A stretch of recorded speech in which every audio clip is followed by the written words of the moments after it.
arquitetura de software no contexto desse trabalho. Então, a arquitetura é um termo bastante amplo, vamos restringir ele para o que nós consideramos esse trabalho, né? Então, para nós, o que nós consideramos como arquitetura é a organização do sistema em componentes, interfaces e os relacionamentos entre eles. E nesse sentido, o problema arquitetural ele é uma característica introduzida na arquitetura de software que ela causa a perda de qualidade dessa arquitetura, né?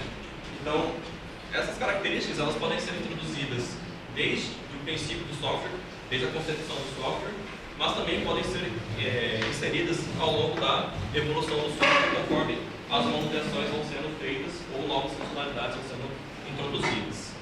Então, isso é uma coisa que acontece com bastante frequência em sistemas, tanto da Linux como sistemas de código aberto. Por que nós devemos nos importar com esse tipo de problema? Então, esse tipo de problema é importante porque se nós deixarmos eles e não nos preocuparmos, o que vai acontecer? Tende a acontecer problemas que vão se acumulando e isso pode causar a reestruturação do sistema e, em muitos casos, o sistema pode até ser descontinuado, né? Então, isso, como a gente pode inferir, ele causa tanto perda de tempo dos desenvolvedores, como também outras perdas mais graves, como é o caso de perda financeira ou até prejudicar a reputação da empresa, seja ela uma empresa de desenvolvimento ou uma empresa que usa o software como ferramenta de negócio. Então, a identificação e remoção de problemas arquiteturais ela é essencial para sistemas que têm duração de longo prazo, né? Sistemas que você vai utilizar por bastante tempo. Então, técnicas existentes na literatura para a identificação de problemas arquiteturais, elas geralmente se baseiam em documentação arquitetural, né? Então, essa documentação, como nós sabemos, geralmente, quando ela existe, ou ela é incompleta, muitas vezes está desatualizada, então isso possibilita que nós conseguimos utilizar esse tipo de documentação de forma efetiva na identificação de problemas arquiteturais. Então, nós temos que fazer essa investigação por meio do código-fonte. E o que temos na literatura para identificar problemas arquiteturais pelo código-fonte são os code smells. Então, os code smells, que nós chamamos também de anomalias de código, são sintomas do código-fonte que podem indicar problemas mais graves, como é o caso dos problemas arquiteturais, né? Então, existem várias técnicas diferentes para você fazer a identificação de code smells, mas o que se utiliza mais, o que é mais conhecido, é por meio de métricas e limiares. Então, você combina um conjunto de métricas e define limiares de modo que você consiga identificar esses sintomas de problemas mais graves no código-fonte. As anomalias elas são interessantes, porém, tem se observado nos estudos da academia que, apesar de elas terem uma relação com problemas arquiteturais, uma grande proporção delas pode não representar problema arquitetural nenhum. Então, o estudo que nós fizemos, que foi publicado inicialmente no IDES, nós observamos que, apesar de observarmos uma relação entre anomalias e problemas arquiteturais, muitas delas não eram relevantes para a identificação de problemas arquiteturais, né? Então, surgiu o conceito de aglomeração de anomalias de código ou aglomeração de code smells. Então, nós fizemos um estudo de modo a investigar diferentes formas de identificação dessas aglomerações. E o que são as aglomerações? São grupos de anomalias de código que se interrelacionam por alguma forma coerente, né? Quais seriam essas formas? Então, a gente definiu várias formas, não vou entrar em detalhes aqui porque não dá tempo, né? Mas, por exemplo, nesse exemplo aqui temos o que nós chamamos de aglomeração hierárquica. A aglomeração hierárquica, ela faz o agrupamento dos code smells com base em relacionamentos hierárquicos. O que seria o relacionamento hierárquico? Um relacionamento de herança ou um relacionamento de implementação de interface. Então, nesse caso aqui, nós temos um exemplo do sistema ODT, que é o sistema da Apache, onde temos uma interface relacionada com algumas classes por meio do relacionamento de implementação de interface. E aqui vocês observam que esses círculos aqui representam as anomalias, as code smells que tem em cada classe. E aqui nós estamos descartando esses em vermelho por meio da aglomeração, onde ela vai agrupar esses que são em verde pelos relacionamentos hierárquicos. Então, aqui a gente vai focar a nossa análise, utilizando essa aglomeração somente nos code smells que fazem parte da aglomeração. Então, utilizando essa técnica, no estudo que nós publicamos no Linux, nós observamos que tanto a precisão como o recall melhorou em comparação com o uso das anomalias individuais. Porém, como pode ser observado, em alguns sistemas a precisão também não é tão alta, né?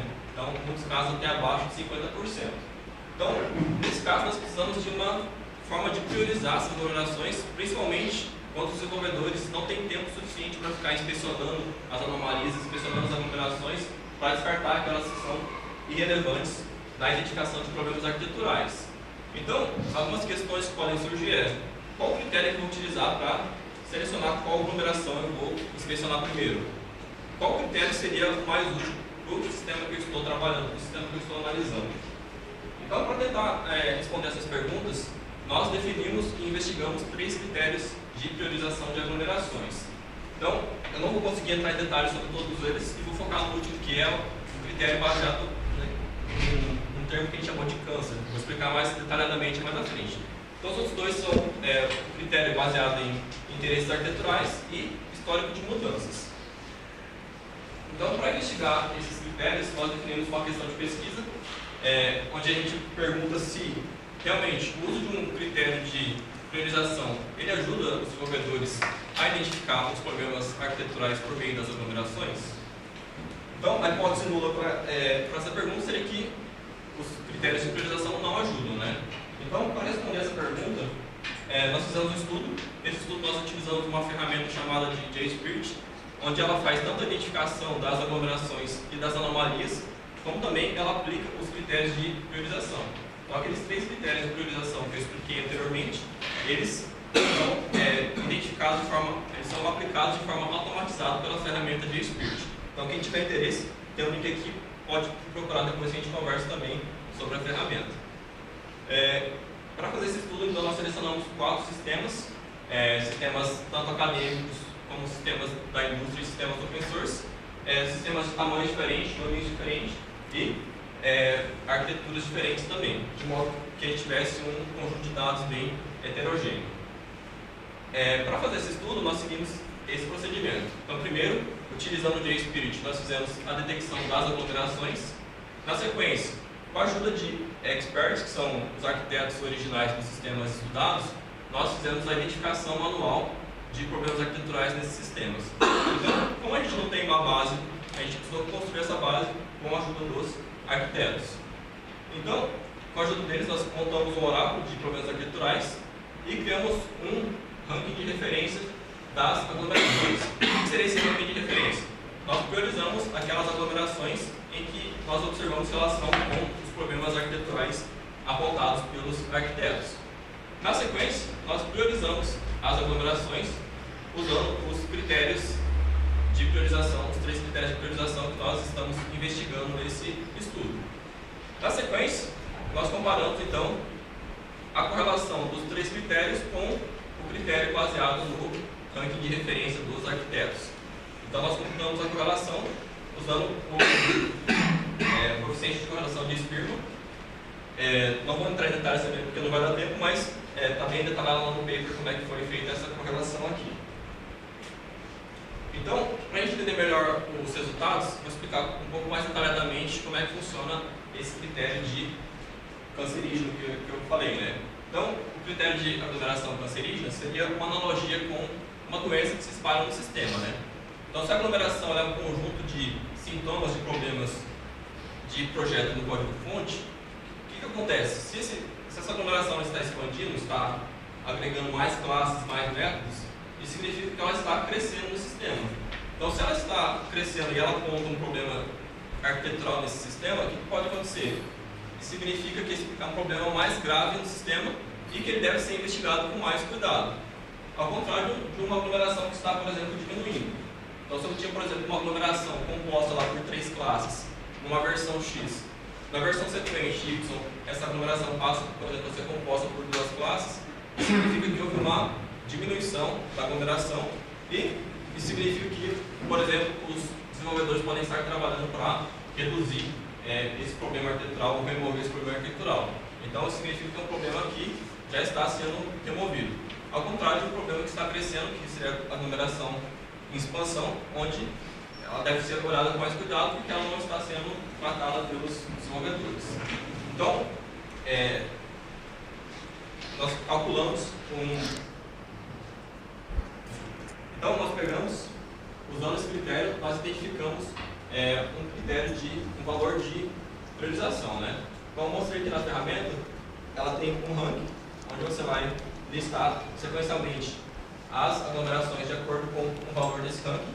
Esse valor do ranking, ele varia de 0 a 1. Então, quanto mais próximo de 1, mais prioritário é aquela aglomeração, mais chance ela tem de estar relacionada com um problema arquitetural. E quanto mais próximo de 0, menos chance ela tem. Então, nós fizemos esse cálculo, priorizamos as aglomerações com base nesse critério e obtivemos esse resultado de correlação.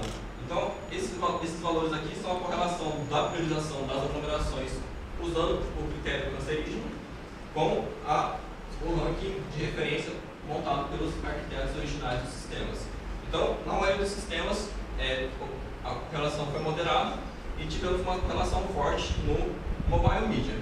Então, isso significa que dos três critérios de priorização que nós estudamos, esse foi o que apresentou os melhores resultados de correlação entre o ranking que ele gerou e o ranking de referência gerado pelos arquitetos. Nós fizemos uma segunda análise do sistema Apache DT, que é um sistema open source de gerenciamento de dados científicos, onde nós analisamos as 12 primeiras ranqueadas pelo critério de aglomeração cancerígena. E nesse estudo nós fizemos somente com essas 12, porque nós não tínhamos a disponibilidade do arquiteto para ajudar a gente a fazer análise do sistema e, por ele ser bem maior do que os outros sistemas, nós não conseguimos fazer esse estudo por completo. Então nós focamos apenas nas 12 primeiras. E nessa análise nós observamos que das 12 aglomerações ranqueadas, 7 eram indicadores positivos de problemas arquiteturais. E se nós focarmos somente nas 4 primeiras, apenas uma delas não estava relacionada com problemas arquiteturais. Então isso indica para a gente uma correlação moderada, né, entre o ranqueamento cancerígeno e os problemas arquiteturais. Então, com base nesses resultados, nós observamos que, a princípio, analisando esse conjunto de dados que nós tínhamos, nós podemos rejeitar, né, a hipótese nula, porque o critério de câncer ele prioriza, né, corretamente mais da metade das aglomerações analisadas. E, por outro lado, eu não tive tempo de entrar em detalhes sobre os outros critérios, mas nós observamos que nós não podemos rejeitar a hipótese nula, porque nenhum deles foi suficiente para eliminar, pelo menos, para ranquear pelo menos metade das aglomerações corretamente. Então, concluindo aqui, pessoal, nós então, fizemos um estudo onde nós propusemos 3 critérios de ranqueamento, onde o critério de aglomeração cancerígena se mostrou o mais eficiente dentre eles. Nós implementamos uma ferramenta que fornece suporte automatizado tanto para a identificação das aglomerações, como também para o ranqueamento delas usando esses critérios. E nós fizemos uma avaliação empírica para avaliar a relação entre esse ranqueamento com os problemas arquiteturais. Então, como limitação, as conclusões que eu apresentei aqui, né, elas são limitadas aos dados que nós tínhamos para analisar, né, ou seja, aos sistemas que nós analisamos. Então, replicações são bem-vindas, né? Além disso, outros critérios de priorização podem ser definidos e estudados também, né? Não se limita somente aos critérios que nós estudamos. E, apesar de eu ter mostrado que a aglomeração cancerígena é um critério melhor do que os outros, de acordo com a análise que nós fizemos, existem alguns trade-offs na escolha entre um critério ou outro. Por exemplo, esse critério de aglomeração cancerígena, ele depende de você ter um histórico de versões do sistema. Então, se você estiver trabalhando num sistema e você não tem um histórico, por exemplo, uma versão inicial, você não tem um histórico de alterações, você não vai conseguir aplicar esse critério porque você não vai ter informação suficiente para fazer isso. Então, nesse caso, por exemplo, o critério de interesses arquiteturais seria mais útil, porque você conseguiria fazer isso logo na primeira versão do sistema, sem precisar de ter um histórico. Então, dependendo da situação em que você estiver, um critério pode ser mais útil que o outro. Além disso, nós planejamos também investigar a combinação de diferentes critérios para observar se isso vai causar uma melhoria também nas priorizações das aglomerações. Muito obrigado. Esse é o trabalho que eu tinha para apresentar.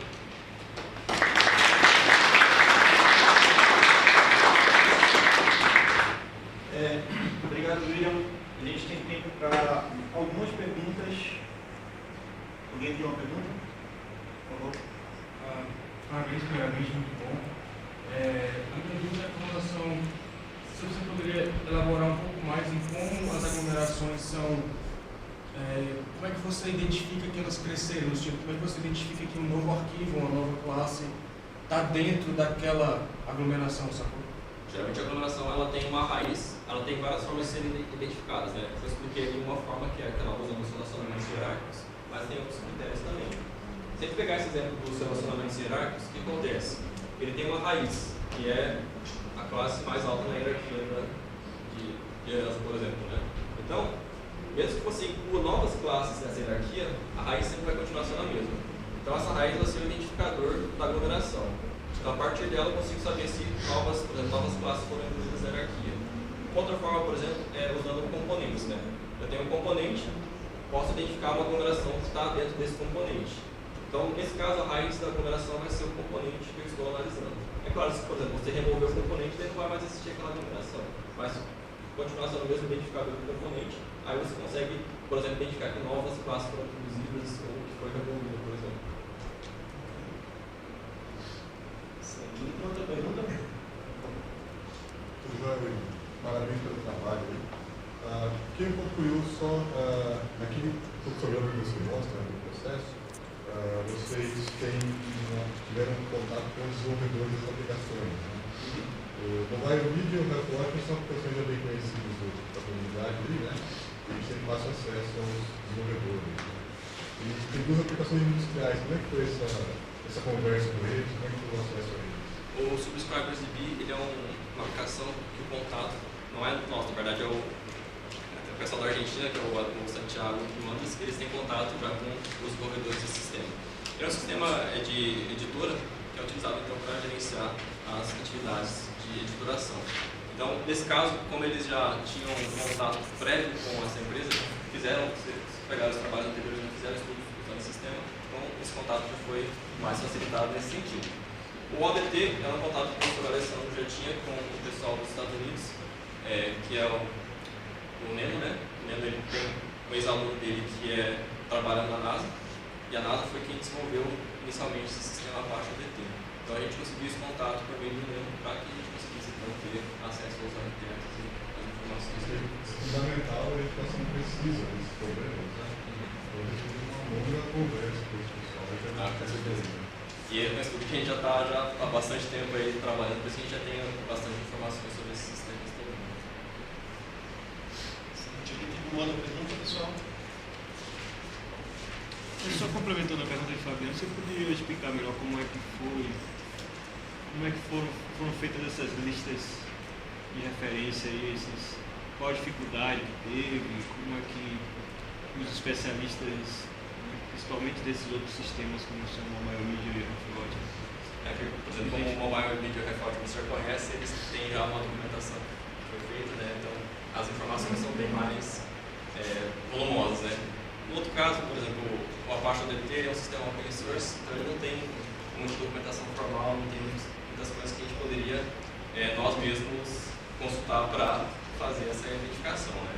Então o que foi feito é o seguinte, a gente usou ferramentas automatizadas para identificar, para identificar por exemplo, estrutura arquitetural, a gente tentou recuperar por meio de ferramentas automatizadas e, por exemplo, os contatos do sistema, ele meio que validou a arquitetura gerada, né, inicial que nós geramos, e com base nessa arquitetura começamos a fazer o estudo em conjunto e analisando os possíveis problemas. Então, tinha um catálogo de problemas arquiteturais já definido, né, tanto é que foi o grupo dos Estados Unidos que definiu esse catálogo, e a gente usou esse catálogo como referência para ir buscando manualmente mesmo.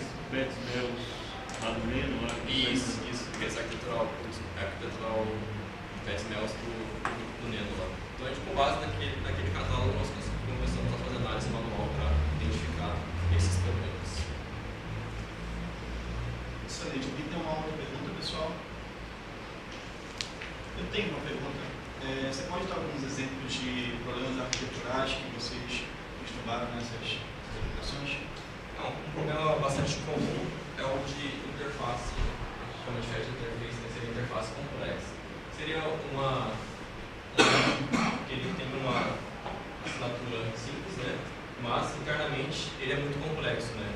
Então, ele dispara, às vezes, várias operações não relacionadas, então tem uma sobrecarga de responsabilidades ali não relacionadas e estão escondidas atrás de uma interface teoricamente simples. Né?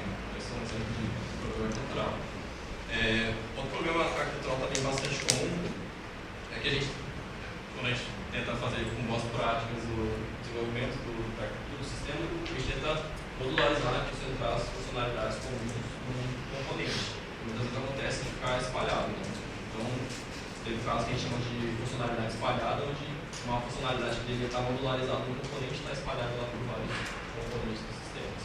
Tem alguns desses exemplos que a gente cita no trabalho também, e meus trabalhos anteriores a gente também tem alguns exemplos que podem ser postados nos artigos também. Tenho só mais uma pergunta. Vocês usam o arquiteto como sendo o oráculo para saber os problemas arquiteturais, mas existiu, por exemplo, a possibilidade de que um arquiteto não saiba que ali existe um problema arquitetural? Existiu, e até tem problema também, às vezes, com a opinião do arquiteto, né? Certo. Porque se você pegar um cara que desenvolve o sistema, ele às vezes tem uma ligação um pouco sentimental, né, com o sistema. Então, teve situações em que nós apontamos um problema e o arquiteto às vezes não concordava inicialmente porque ele fez aquilo lá, né? Então ele se sentia meio que ofendido. Então, às vezes tinha que ter uma discussão mais forte ali para a gente conseguisse realmente definir se realmente era ou não. Então, só a opinião dele realmente não pode ser o único critério. Então, a gente deve ter uma discussão em cima dos problemas. Excelente. Pessoal, vamos agradecer de novo aqui o William.